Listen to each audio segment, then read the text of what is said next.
प्यारे बच्चों, किसी गांव में एक औरत रहती थी। उसकी कोई औलाद न थी। इस औरत का इखलाक बहुत अच्छा था। एक रोज गांव में एक जादूगरनी आई। औरत ने उसे अपना मेहमान बना लिया। जादूगरनी ने खुश होकर उसे चंद बीज दिए और कहा, इन्हें अपने घर के सहन में दबा दो। तुम्हारी कोई सी भी एक ख्वाहिश अगले दिन पूरी हो जाएगी। उस दिन औरत ने बीज लेकर खुशी खुशी अपने घर के सहन में दबा दिए।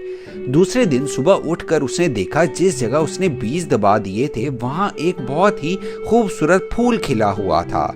इस फूल के बड़े बड़े पत्ते गेंद की शक्ल में बंद थे। जैसे ही औरत ने फूल को पकड़ने की कोशिश की, फूल के दरमियान से एक नन्ही मुन्नी सी बहुत ही प्यारी बच्ची नजर आई।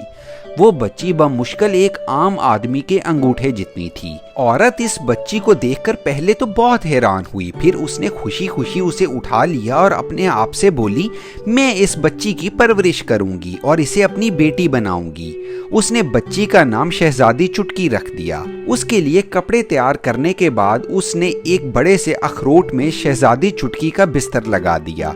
एक दिन शहजादी चुटकी अपने बिस्तर में गहरी नींद सो रही थी कि एक मेंढक वहां आ गया और उसे बिस्तर समेत उठाकर ले गया। घर पहुंचकर मेंढक ने अपने बेटे को आवाज देकर कहा, बेटा देखो, मैंने तुम्हारे लिए कितनी खूबसूरत दुल्हन तलाश की है। छोटा मेंढक ये सुनकर फुदकता हुआ आया और शहजादी चुटकी को देखकर खुश हो गया।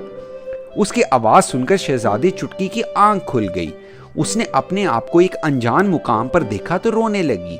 उसने दोनों मेंढकों की मिन्नत समाजत की कि मुझे मेरे घर छोड़ आओ, लेकिन उन पर कोई असर ना हुआ।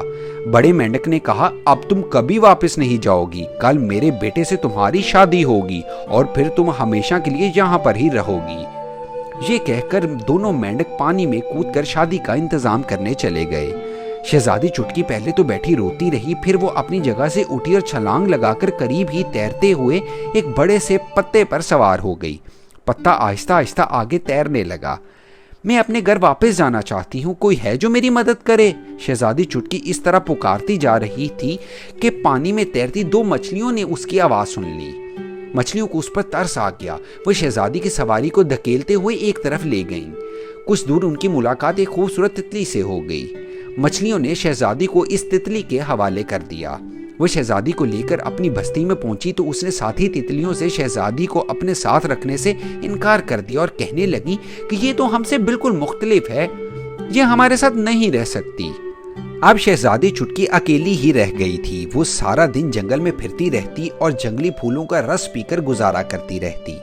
प्यारे बच्चों, वक्त गुजरता रहा और फिर मौसम सरमा शुरू हो गया। सर्दी का एहसास रोज रोज बढ़ने लगा और फिर एक दिन शहजादी चुटकी को इतनी सर्दी लगी कि मजबूरन उसने एक बहुत बड़ा खुश्क पत्ता उठाकर चादर की तरह ओढ़ लिया। उसे किसी महफूज मकाम की जरूरत थी। थोड़ी देर तक चलते रहने के बाद उसे एक खेत के करीब जमीन में एक छोटा सा सुराख नजर आया। उसने अंदर झांक कर देखा तो वहां एक चूहिया बैठी थी। शहजादी ने उससे कहा, बाहर बहुत सर्दी है, क्या मैं अंदर आ सकती हूँ? मेहरबान चूहिया ने शहजादी से कहा, हाँ हाँ आ जाओ और इधर कुर्सी पर आराम से बैठ जाओ। शहजादी अंदर आकर कुर्सी पर बैठ गई तो चूहिया बोली, तुम अगर चाहो तो मेरे घर में सर्दियों का पूरा मौसम गुजार सकती हो। शहजादी चुटकी राजी हो गई। एक दिन चूहिया ने शहजादी चुटकी से कहा, मैं अपने हमसाए छछूंदर से मिलने जा रही हूँ, अगर तुम चाहो तो तुम भी साथ चलो, और अगर तुम अपनी खूबसूरत आवाज में उसको अच्छी अच्छी कहानियां सुनाओगी तो शायद वो तुमसे शादी भी कर ले। इस तरह तुम्हें मुस्तकिल रिहाइश भी मिल जाएगी। चूंकि चूहिया ने उस पर एहसान किया था, इसलिए शहजादी इनकार ना कर सकी और छछूंदर के घर रवाना हो गई। जब वो दोनों छछूंदर के घर पहुंचे तो वो उन्हें देखकर बहुत खुश हुआ। उसने शहजादी चुटकी को बड़े फख्र से अपना घर दिखाया। घर देखते हुए जब वो छत पर गए तो वहां शहजादी को एक जख्मी अबाबील नजर आई। शहजादी को उस पर तरस आ गया। ये देखकर छछूंदर ने कहा, छोड़ो इसे, मामूली से परिंदे के पास रुककर अपना वक्त जाया मत करो।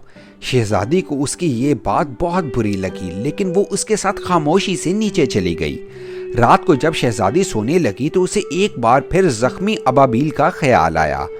वो उठी और छत पर चली गई। जख्मी अबाबील अभी तक वहीं पड़ी थी। वो अभी तक जिंदा थी। शहजादी चुटकी अब रोज उसकी मरहम पट्टी करने लगी। शहजादी के इलाज और तवज्जो से अबाबील के जख्म बहुत जल्दी भरने लगे। मुकम्मल तौर पर सेहतयाब होने के बाद अबाबील ने शहजादी से कहा, क्या तुम मेरे साथ जाना पसंद करोगी? शहजादी ने उसे बताया कि छछूंदर इसे कहीं और जाने की इजाजत नहीं देगा क्योंकि वो उससे शादी करना चाहता है। क्या तुम भी छछूंदर से शादी करना चाहती हो? अबाबील के पूछने पर शहजादी ने इनकार में सर हिलाया तो अबाबील ने कहा, तुम फिक्र मत करो, हम यहाँ से बहुत दूर चले जाएंगे। अगले रोज अबाबील वादे के मुताबिक शहजादी को अपनी कमर पर बिठाकर वहां से ले उड़ी। पहाड़ों और दरियाओं के ऊपर से गुजरते हुए दोनों एक बहुत ही खूबसूरत मकाम पर जा पहुंचे।